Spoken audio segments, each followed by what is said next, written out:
Welcome to the A to Z or A to Z of GarageBand iOS. Yes, I'm going to break down 26 different GarageBand iOS topics and features and things. So whether you're a beginner or a GarageBand veteran, I'm hoping you can pick up a tip or two from this video. Shall we start with A? Seems like a pretty good place to start. A is for automation. Automation is one of the coolest features that we have here in GarageBand. What can we do with automation? Well, we can actually make the volume change. Now, unlike other DAWs, we don't have the ability to automate things like effects, although you can do panning and effects automation. I've got videos. There's a big playlist of them down below. I show you some hacks that we won't have time for here today, but basic functionality is to automate volume. So let's say that this drum kit here, we wanted to actually make this fade in. Well, we can do that. Let's just play this kit. We'll turn it up.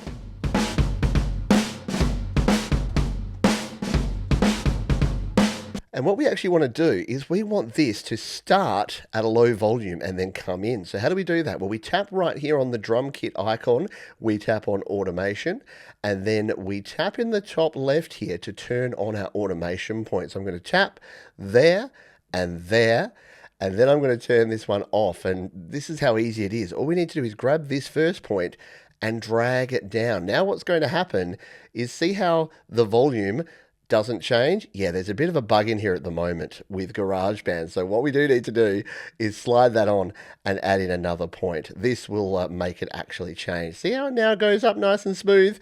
Yeah, you just need an extra point. I don't know why either. So all we need to do here to listen to this is hit the play button, and you'll hear it starts at a very low volume and brings it on in.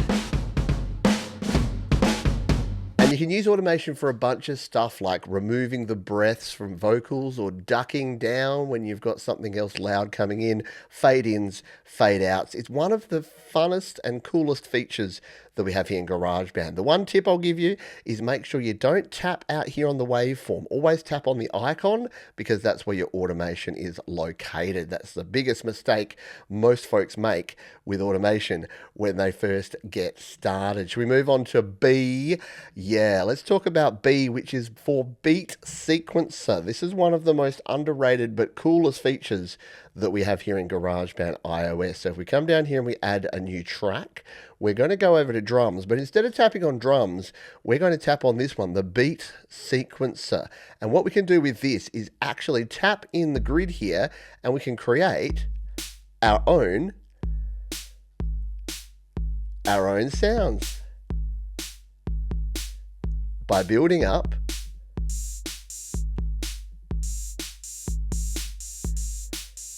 and changing the different kit pieces. And when we're ready to record this in, all we need to do is hit the record button.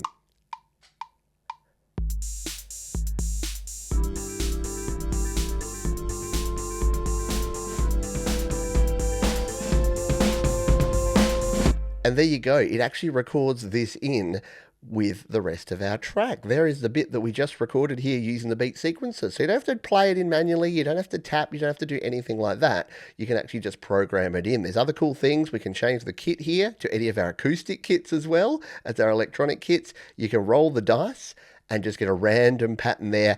And there's a bunch of changes you can make with velocity and note repeats. It's actually like its own app within an app. So if you want to learn more about the beat sequencer, check out the other videos in the playlist linked below. We're going to delete that for now because we don't actually need that in there.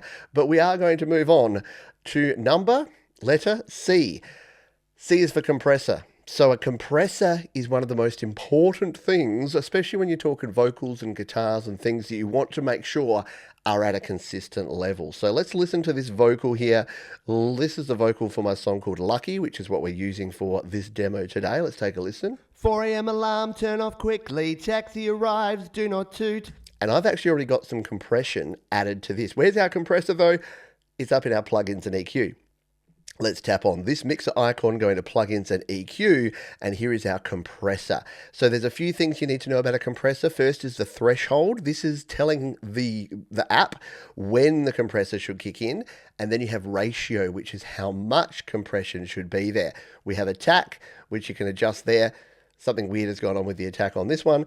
We've got gain there, and we've got our total mix. That usually is a slider for attack. I don't know what's happened there. There's a few interesting things in GarageBand at the moment. But if you wanted to add this, let's just say we wanted to add this fresh, we can come in here. Here's why.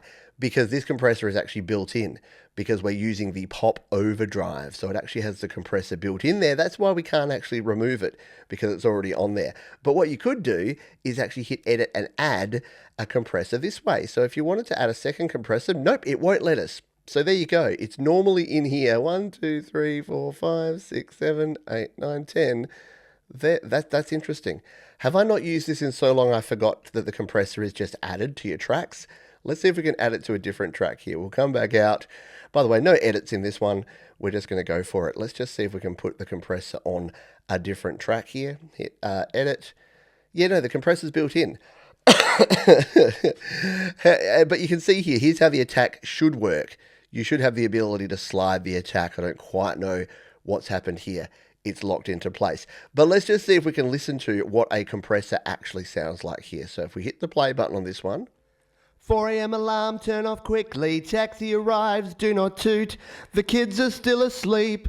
Well, maybe I am too. Skip the coffee. So by changing the threshold there, you can hear that the compressor is kicking in more often, because at lower volumes, it'll compress. Let's turn up the ratio and you'll hear that more compression is actually applied. You try to sleep on the plane today. Check my bag. Have I packed what I will need?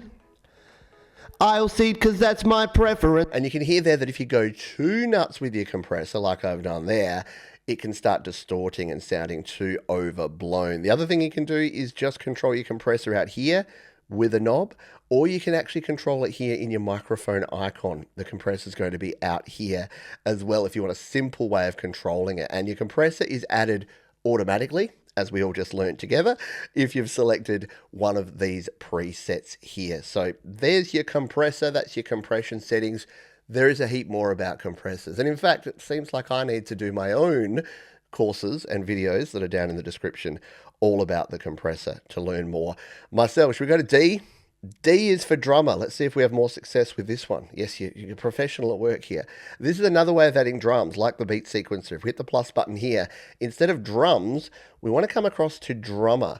And this is the GarageBand Auto Drummer. You can choose from acoustic or electric or percussion. Why don't we go a little bit of percussion, because that's something that we don't already have in this track. So here you can see Isabella. This is the representation, these yellow loops up the top here. If we hit play.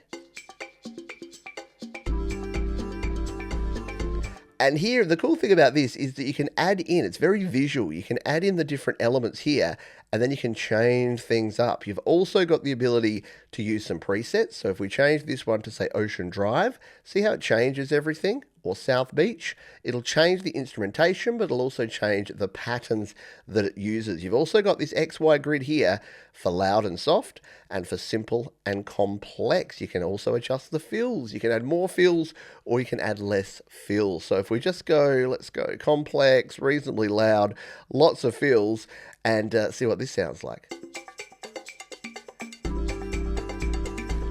Kind of matches our beat, doesn't it? And then when we come out here, you can see it's created a whole bunch of different stuff there. It's completely covered our whole thing. So what we can do is copy.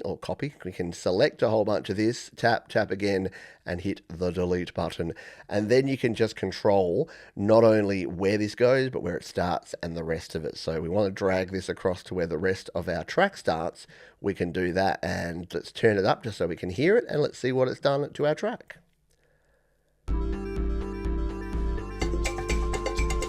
We didn't start it at the right spot. Let's try that again. Come back to here and hit go.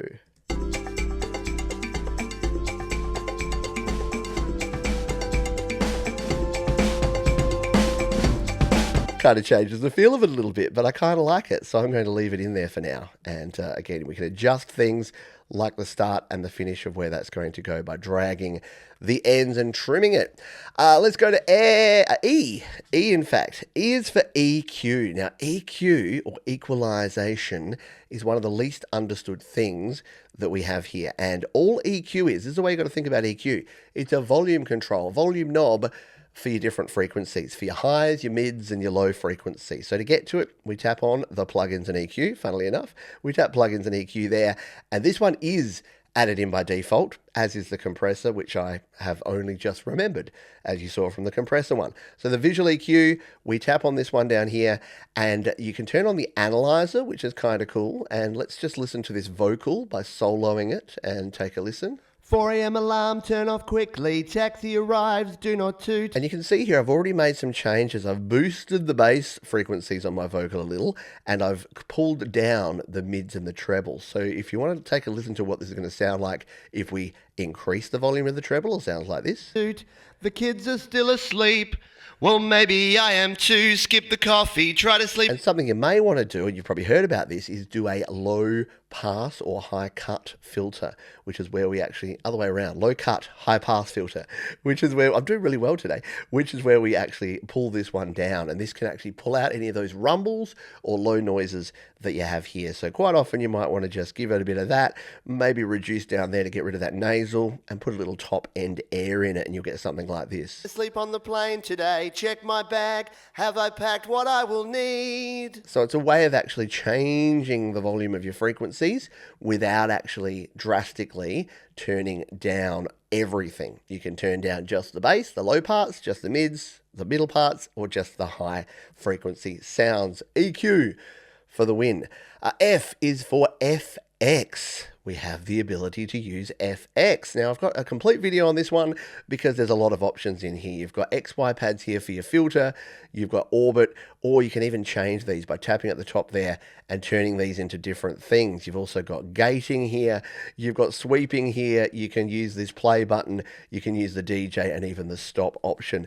The easiest thing to do is to demonstrate this by playing for you. So let me do a little bit of DJ spinning with the FX pads here. It keeps me separate from the people carrying way too much in the overheads. Safety demonstration. Hoping once so you can again see there it that we won't be can need. change the filter there. Let's bring the whole rest of this in and have a bit of a play. It's a class structure on a tiny scale. Life will have its ups and downs, and sometimes I complain about things that I will choose to do and who it is that I complain. But when I see the other people hold it sleeping in the rain, I'm lucky to be flying today. And stop. So there's a bunch you can play around with there. To record in your FX using the FX pad, just hit record and do it. Let's just do a little bit of that.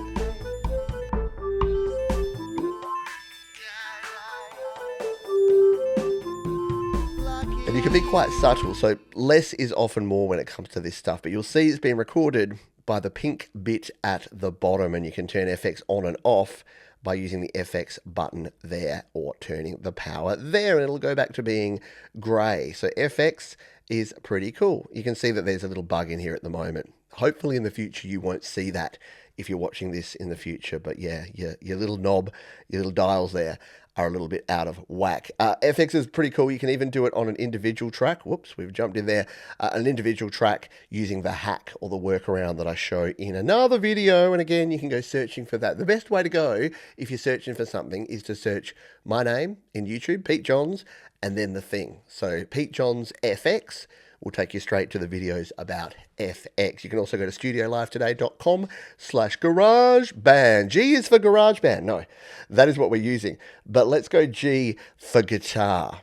Now, there's two ways you can use guitars. I don't have a guitar plugged in, so we won't be playing my guitar, but you can actually play guitar by going to the guitar amp settings, and there's actually some pretty good tones. If you've listened to any of my music, petejohns.com, you'll know that I use the GarageBand amp sims and they sound pretty good, as well as the bass sims as well. But you've also got bass guitar here and regular guitar. To play the guitar, you tap on it and you can come in here to chords mode and strum the chords by strumming up and down. You can use autoplay, which is pretty cool. And what a lot of folks don't know when you start out is if you tap with 1, 2, or 3 fingers, you can get different patterns. Let's tap with 2 fingers. And 3. So it's just slight variations on that. And to record in the guitar sound, whether you're playing notes or chords, the other thing you can do is play notes. So you can actually play, you can actually slide up and down. You can even string bend, and you can play open notes. Down the bottom here, you can change the scale. So if you don't know and you want to play like blues scale, well, that's more of a pentatonic, but where were we? Major blues is what I wanted. It's kind of cool, isn't it? You can play that. There's even pedals at the top here that you can add to your guitars as well. So to record in, once you've got everything set up here and you want to record in, you can just hit the record button and tap.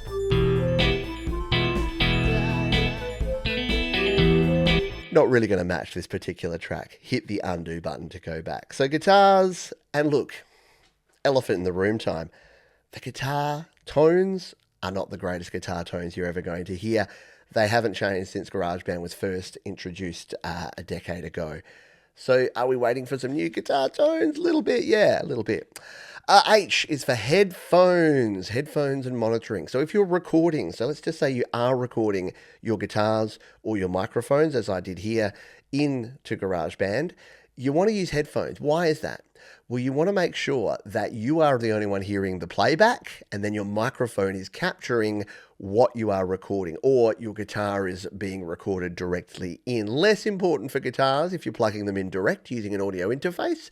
And if you want to learn how to use an audio interface, a guitar or microphone with GarageBand, you guessed it, I got videos for it. Just search my name, Guitar GarageBand, or Pete Johns Microphone GarageBand, and you'll learn all about how to do that. So do just keep in mind, headphones for the win. If you're using an audio interface, get a pair of headphones. My recommendations are these Sennheiser that are hiding around the corner. These Sennheiser HD280 Pros. They're just a good balance, in my opinion, and they're closed back, which means they don't let the sound leak out and get into your track. I is for input source. So how do we set this up here in GarageBand? Well, let's just say we're adding a microphone. We'll tap on the audio recorder there. You'll notice that we have this little button here. This is your input settings, and this is super important because what you'll want to do is when you're recording, you've plugged in. Again, no editing. You've plugged in and you're ready to record, but you need to make sure a couple of things. You need to tap the input, and you need to make sure that the channel is correct. So if you're using a 2-channel interface like I am here, you need to make sure that you're plugged into the right channel. Hang on, I've got a microphone here. Let's do a live demo. Let's get this happening. So I'll plug my microphone in carefully, and now you can see that it's actually coming through there, but we can't hear it. And why is that? Because we don't have monitoring on. So if we turn on monitoring, then immediately you're going to hear, especially if we turn it up, that you're coming out over there. Now, why can't I change the input monitoring here? By the way, it's amped phaser. That's why it's sounding weird. Let's go to vocals, lead vocals. Hello, hello. There we go. So now it's actually monitoring my vocals through here. You do want to make sure that you set your input gain correctly when you are setting your inputs, and you do that on your audio interface. You can also quickly turn monitoring on and off over there if you don't want to be hearing that. But let's just say we wanted to record some vocals. All we do is line this up, turn our monitoring on, hit record. Lucky to be flying today. Didn't know where the key was or what we were doing there. But there you can see it records it straight in. And the problem is I'm not using headphones, so I'm not doing what I said in the last one. But it's important. Flying today. Absolutely perfect.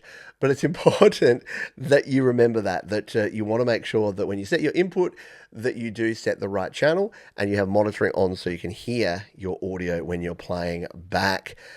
J is for join recordings. This is a little bit more complex because if you're starting to use MIDI, so let's take a look here. You can see I've got this Aurora over Iceland track here. Let's play it. Oh, it's very quiet, isn't it? I'll turn it up.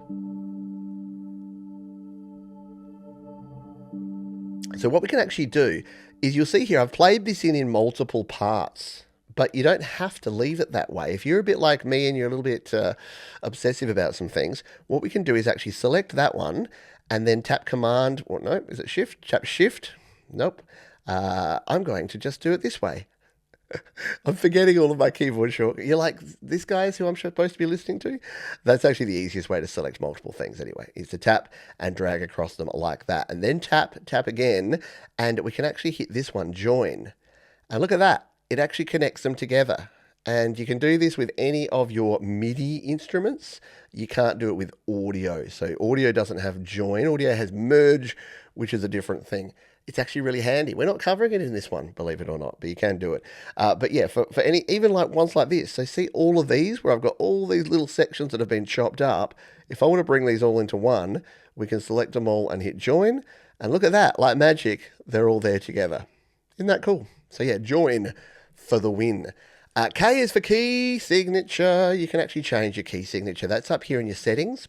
And when you change your key signature, the thing you want to look at is this, follow song key, right? So at the moment, this is in E major.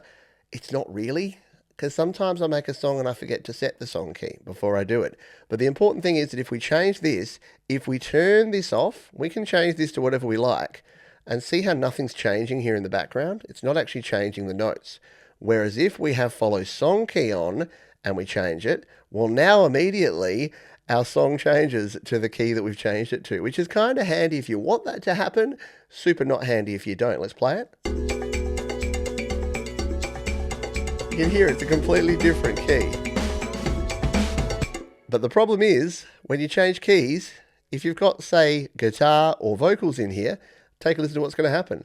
4 a.m. alarm, turn off quickly, taxi arrives, do not toot. No bueno, yeah? So we'll undo that, and now... Toot, the kids are still asleep, well maybe... That's better. So yeah, you do have to keep that in mind when you're selecting your key signature. But the reason that you want your key signature in there is that it follows on to things like the chords. So all of the chords that we have here for our MIDI instruments are based on the key signature that we have here. So when you come in here and you want to actually play and use chords mode, these are the chords that will actually be used. So if you're using autoplay, if you're using chords mode, do make sure that you set your key signature. Don't be like me, set your key.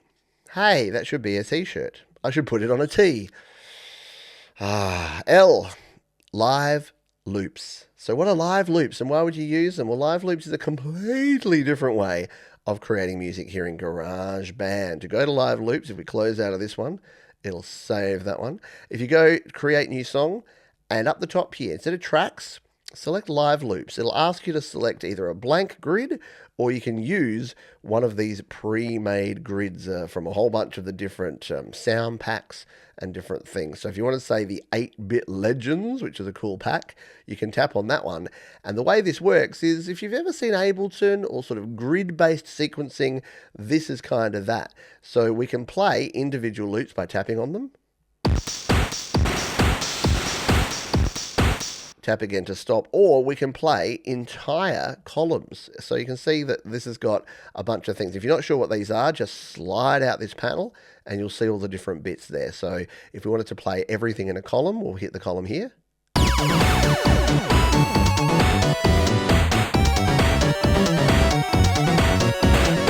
Pretty cool, yeah. And if you wanted to record in, all you need to do is hit the record button here and start playing.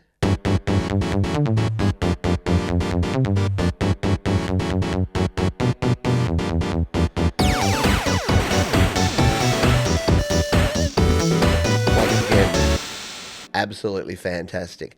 And the cool thing is that you can actually switch between modes. So if you wanted to go back to, say, see it in track view, yeah, you can do that. And there it is. So now you can manipulate it. You can do all the things you can do in track view, and you can even do a live loops performance and then record your own instruments over the top.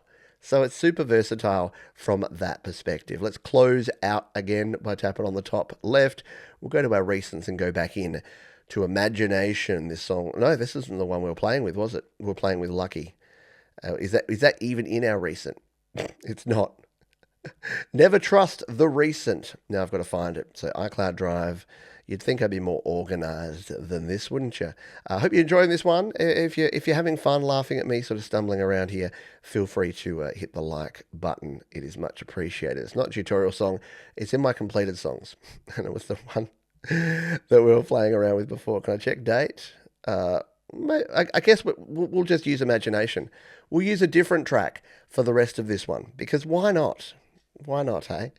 All right, let's move on to the next one, which is MIDI editor. Luckily, this track also has some MIDI notes in it. So the MIDI editor is super duper handy. Let's grab this synth piano, and it sounds like this in this track.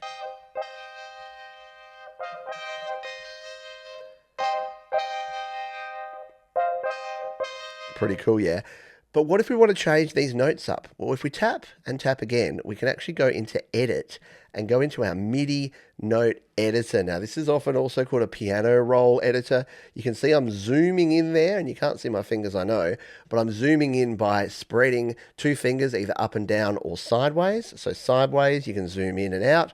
Up and down, you can fatten or thinnen them. That's the official words. So you can see here that there's my notes, and we can come to the top here and hit play.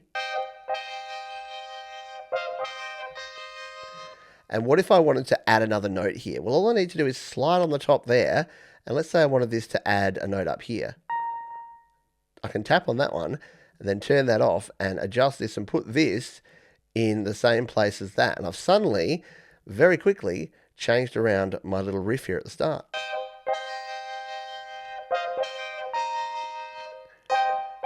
Pretty cool. And we could even change the other note there if we wanted to make a really weird chord.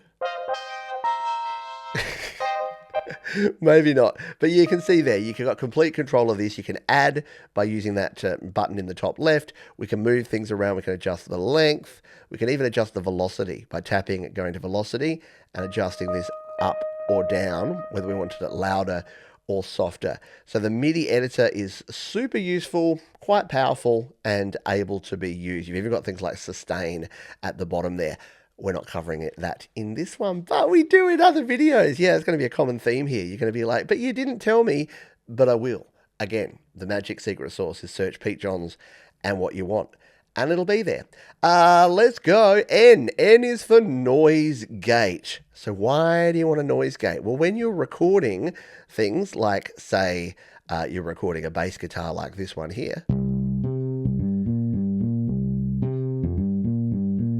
what you may actually want is to make sure that you don't hear when it's not actually playing. So you might want to come in here, you go to the plugins and EQ like we did before, and look at this one. We've got this noise gate at the top here. And again, when you choose a guitar amp, it's going to be built in, so you can use the noise gate there. And what the noise gate does is exactly what it sounds like. You set the threshold, and it won't let any of the sound through unless it's over that particular threshold. Let's see if we can turn this on and play with it a little.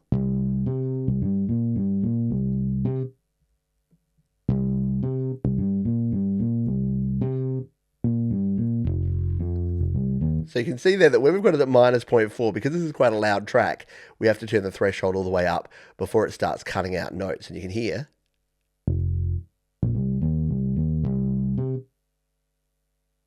It's not playing at all when the notes are quieter than that -2 dB. Ordinarily what you do is when you're playing in, you set that threshold to just the level where your guitar hum or the background noise of your vocal is going to be, and then it actually cuts it out. There's also a very cool Nembrini noise gate, which is free, that has a bunch of other options as well. So if you are looking to use a noise gate, you can use that one as well. You can use an external app as your plugin. O is for overdubbing. Yeah, you've probably already gathered this, but what you can do, see, is you can create different tracks. So let's take a listen to the start of this track.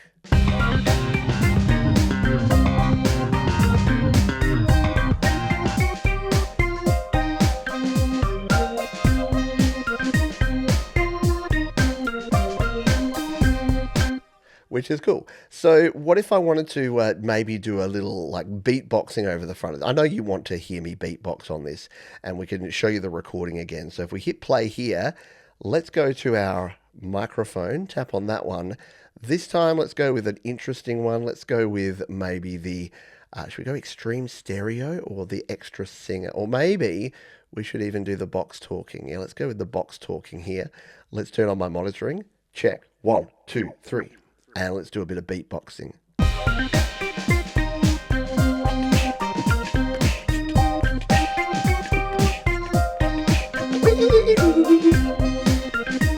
Outstanding. Yeah, that's exactly what everyone wants to hear in a track. So you can overdub, you can listen back and then record over the top of it. Let's see how we did.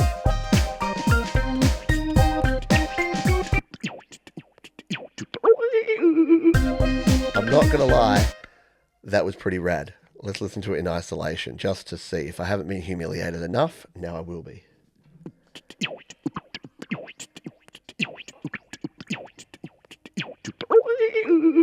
Okay, maybe that was a bit much, but I don't hate the concept of that.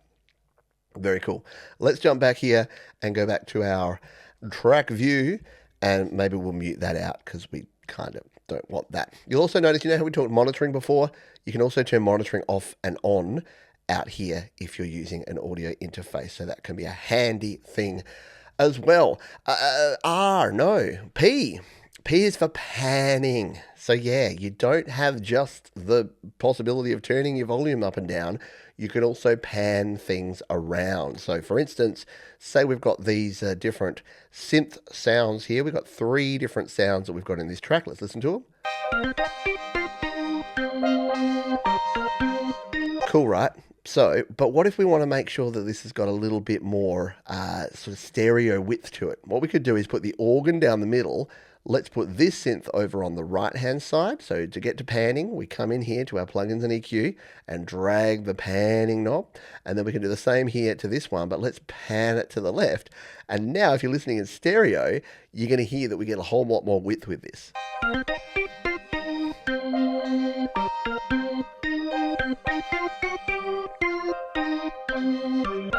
So panning, really simple, easy to do. Can you automate panning? As I said at the very start, you can.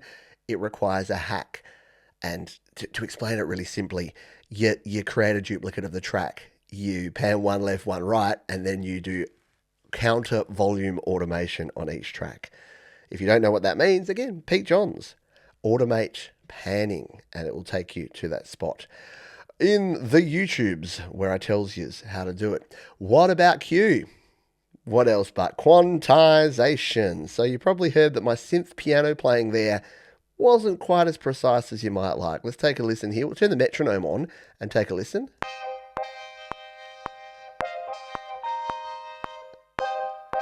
So it's not bad, but there's a few notes there where I'm not hitting quite on. Well, what we can do is we can go to quantization. To get to that, once again, it's up here in your plugins and EQ, but this time it's under track settings and quantization. Now, we're not here. We don't have the time to go into triplet versus swing versus straight, except that if it's got a that swing, and if it's going that's triplet. But if it's going da da da da da, that's straight. There you go. We did explain it. So what you can do is you can go anything from 64th note down to 4th note. These notes, I think, are 16th notes. So if we tap on that, then it's going to put these right on the grid. Let's take a listen. Let's just bring the pan back into the middle so we can hear it better. So that's pretty cool. But what you can do is, if say you're doing 8th note or quarter note, you can actually do that. You can actually do that. And what you're seeing there is it's actually moving. So now that we've gone quarter notes, it's only going to hit it on the quarter note. Let's take a listen. Ba, pu, pu, 4, 5. So you often won't want that unless it's just a real bang, 4 on the floor kind of beat. You usually want to use 8th or 16th or even 32nd notes there, as opposed to your quarter note or your 4th note, as I learnt that some parts of the world, they don't say a quarter, they say a 4th, which is just an interesting thing. I think I don't say a 4th because I have to say th, and my lisp makes it come to sound like 4th. The things you learn. All right. Reverb. R is for reverb. It feels like an episode of Sesame Street around here at the moment. R is for reverb. What is reverb? Reverb is reverberation. Even if you don't know what reverb is by me just saying reverb, you've heard reverb. You definitely have heard reverb. Let's solo this vocal and you'll hear this. We will add some reverb to it. Sometimes I sit around and wonder how it is I got here and if I'm going under. So this track doesn't have a whole lot of reverb on it. In fact, if I come in here to my plugins and EQ, does it have any at all? No, it's got, so, oh yes it does. It has this track reverb, but it only has a little tiny bit of it. So what you can do here is we can go to edit and we can add in a track reverb plugin. Or of course you can add in your own reverb if you've downloaded or paid good money for a reverb plugin. Getting all choked up by the concept of reverb. And sorry, I know, a professional would edit that out, but you're getting all this warts and all. So let's just say we've already added this in here. What we can do is change all the different sound. We've got pre-delay, we've got your stereo spread, you've got the reverb time here. Let's just turn this up and see what we have at the moment. If we turn the wet up, we're going to hear much more of the reverb. How it is I got here, and if I'm going under all the complications of my life. If we go with the time here, if you want a really tight reverb, you can make the time really short. All the times when I couldn't reach the knife in, or really long, like 5 seconds. my back to the days when I was a little kid, always worried about the things I never You've got stereo spread here, so you can make it really sort of mono and narrow. did. Always thinking about the next big problem, even when Sounds like it's in a box there, doesn't it? Or you can spread it way out beyond the realms of reality. when it's someone else that's on the hook me in, line and sinker. And you can even turn down the dry signal and add in more of the wet signal. Now I explain track reverb, the plugin, and the difference between the track reverb and master reverb, which is a separate effect you can add in complete detail in the reverb video. Once again, you know the drill here. Pete Johns, GarageBand, Reverb. I've got a complete guide to all these things. This is just your taster. This is just to either introduce you to these topics or maybe you need a bit of a refresher. S is for smart instruments. And one of the coolest things about GarageBand is that we have so many smart instruments in here. For instance, the smart strings. These are cool. So if we come in here to the strings, we can just stroke up and down and play all of these strings. We also have autoplay like we had before with the other one. Row, row, row your boat gently down the stream. We can record in by just hitting the record button, but we can also play individual notes like our viola here.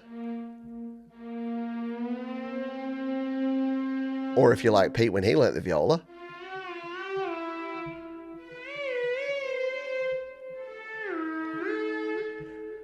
Or you could use the scale like we did before and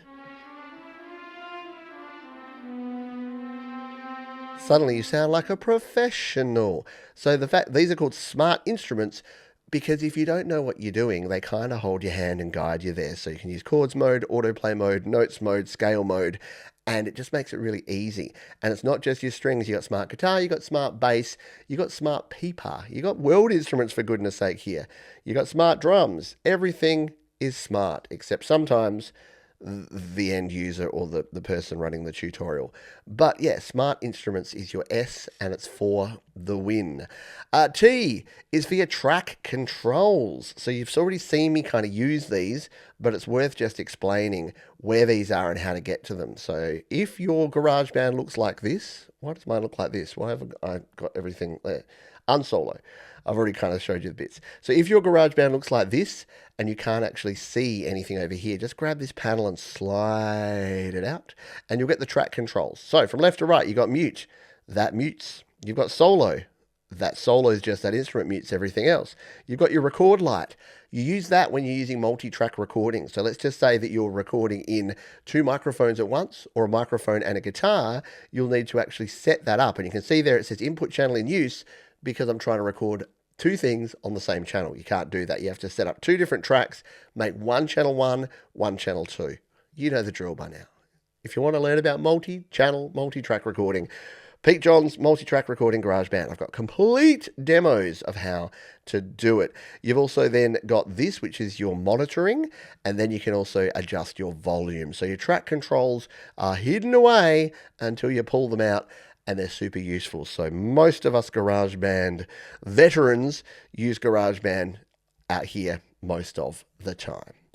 Let us move on to you. Now you have already seen me use this more than once, and that is that when you just do something boneheaded like that and you move something around, you want to undo. Now you can hit this button up here to undo and you can tap it again. You can also Redo. Did you know if you tap and hold on undo, you get to redo, and it keeps up to 10 levels of redo.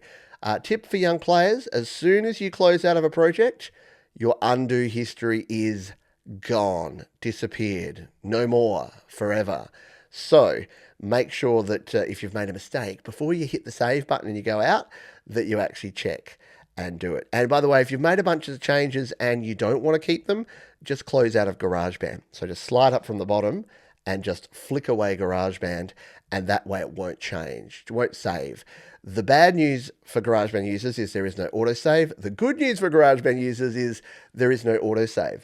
So if you've done something completely boneheaded like me, and I do sometimes, and you don't want any of those changes to stay, the only real way is to just close out of it. And then you can come back to GarageBand, open, and it won't have saved your changes. But do keep that in mind, because if you don't save your changes and you wanted them, you won't have saved your changes.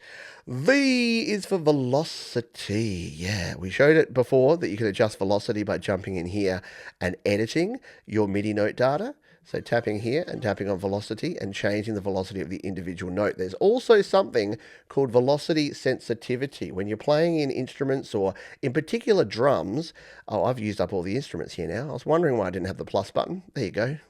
32 tracks. Bonus tip. Because we're A to Z, we don't have a number. Let's make the number one 32 tracks. That's the maximum you have in GarageBand.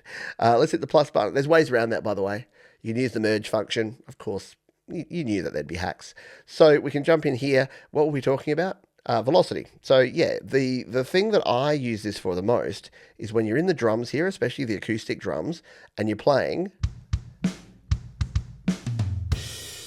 What I like to do is play in my part and then add the velocity later. Excuse me. I remembered the mute button that time at least. So we come in here and we go to track settings. You'll see velocity sensitivity here. Now, by default, it's on medium. You can have high velocity sensitivity, so this just means that when you tap gently, it gives you a really gentle tap, but the harder you tap, the more you get. I turn it off for the most part because I find that sometimes, otherwise, you're trying to tap somewhere and it won't actually tap, whereas with velocity sensitivity off, or at least on low, it'll always register. So there's my tip for new players. If you're coming in here and you're starting to record, you can actually do so by turning the velocity sensitivity off or down. W is for workspace. So yes, you've got your workspace here in track view mode. You can do things like tap on your different things to select them. You can tap them, tap again. You can copy, you can paste, you can edit, you can rename the segment as we've shown before. You can also drag over not only on one track, but multiple tracks and copy and paste and move them around. Don't forget your undo if you do something boneheaded like that. And the cool thing is that you can actually switch between your live loops and your track view. To do that, if we tap in the top here and go to live loops, we can be out here in the live loops grid. So you can record in the live loops grid here and then go back to your track view and share between them. It works better if you start in live loops and then jump to track view, but you can do it the other way around as well. So your workspace here is your friend. You can move things around, and anyone that worked on tape back in the day knows how good this is to have a workspace like this that we can work in. X is for XY effects pads. Now, I'm going to show you this in the Alchemy synth because this is where it kind of comes into its own. So if we've got a keyboard and we tap on Alchemy synth here, we can play. We can play our synth sound, but we can actually use these to change the sounds. Let's just turn this volume up a bit on this synth so we can hear it a little better and jump back in here. But you may not be aware that we've also got some XY pads. And if we slide across, so it's not going to work with my mouse here, but I'm going to grab my finger and slide across. Check this out. We've got these XY pads. This one has crossfade here, and it has your high pass and your flanger here. So if we're playing a chord,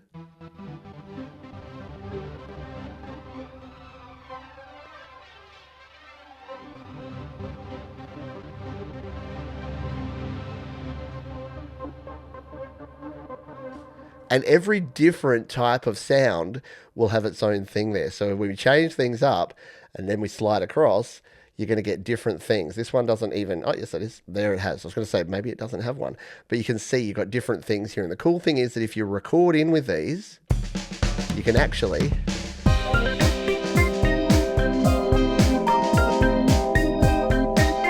really not going to match the sounds at all, is it? But you can record in, and then when you play back, look, Ma, no hands.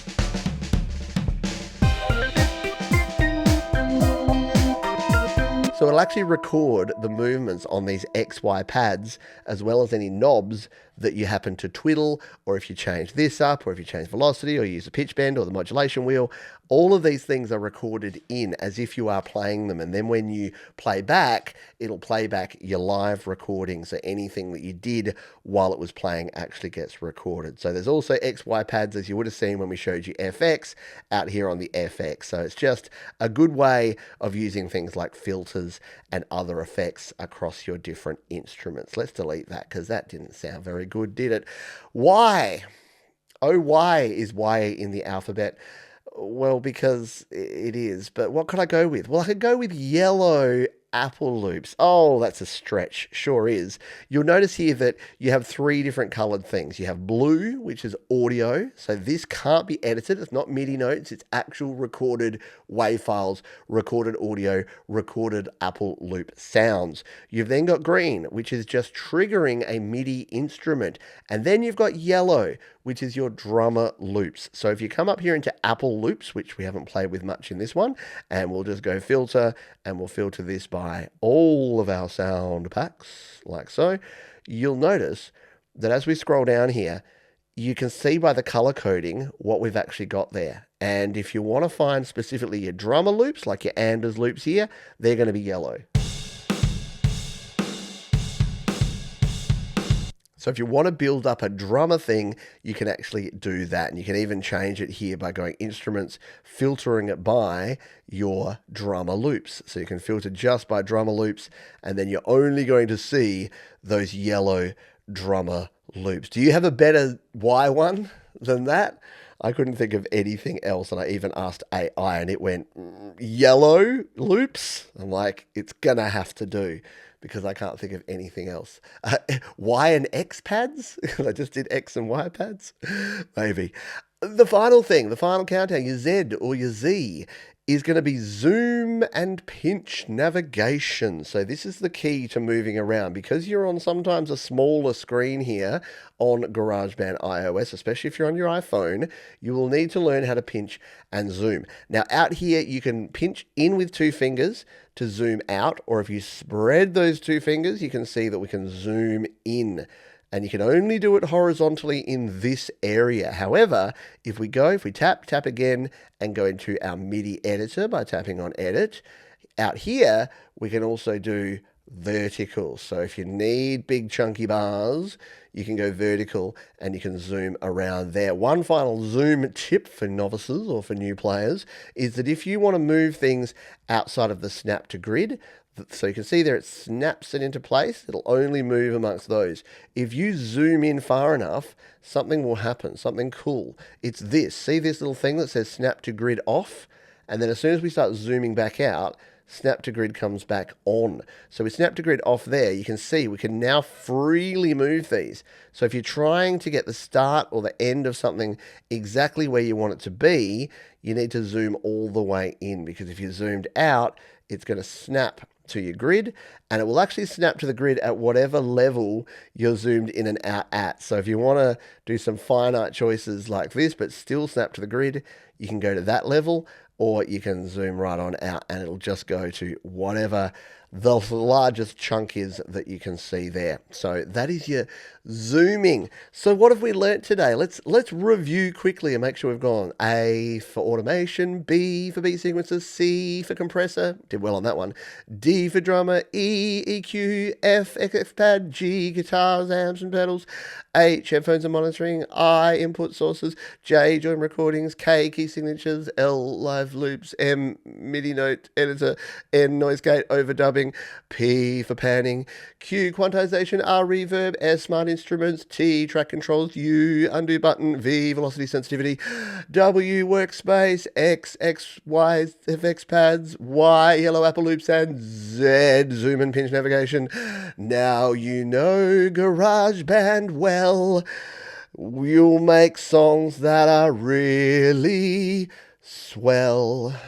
Thanks for tuning in to this very special edition of GarageBand Weekly. Once again, if you go to studiolive.today.com/GarageBand, you'll find all the videos that you need, all the tutorials about GarageBand. I explain things in a lot more detail and, quite frankly, a lot better than I did today. I think if anyone needs a tune-up of their GarageBand skills, it may just be me. But I hope you got at least something, had a bit of a chuckle with me, maybe some valuable tips, maybe some things you didn't know. And if you're just starting out, you've now got your basics. Get started, get creating, as we say at the end of each and every video around here.